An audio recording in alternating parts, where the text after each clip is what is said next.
птицы, насекомые, собачки, кошки, инопланетные существа. В этом ярком мире своих героев маленькая София чувствует себя хозяйкой. Рукоделием она занялась с раннего детства. Началось с того, что мы пришли в Малую академию наук «Искатель» на подготовку к школе. Начала она там заниматься плюс рисование. И я случайно так узнала, что есть кружок, и предложила преподавателю взять ее, попробовать на кружок «Волшебная мастерская» шитье из фетра. Пошел азарт, потому что когда она вытворила каждое изделие, она с ним носилась, спала, игралась. Мы стали меньше покупать игрушки, намного, потому что игрушки она стала создавать сама.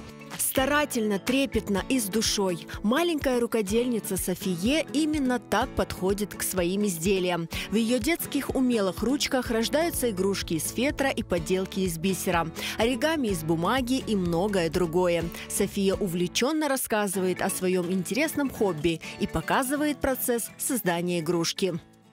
Я сосредотачиваюсь на том, что я делаю.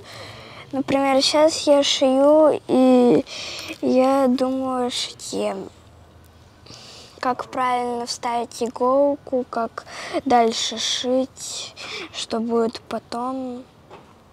Я сейчас шью ламу. Яркая коллекция Софии растет с каждым днем, и это еще не предел.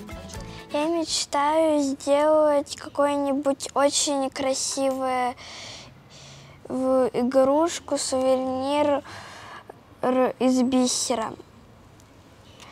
Потому что пока что у меня красивые изделия, но я хочу сделать намного лучше. А кем ты хочешь стать? Поначалу раньше я думала, что я стану швеей. Но сейчас я довольно даже не знаю. Я сейчас просто думаю рукодельницей.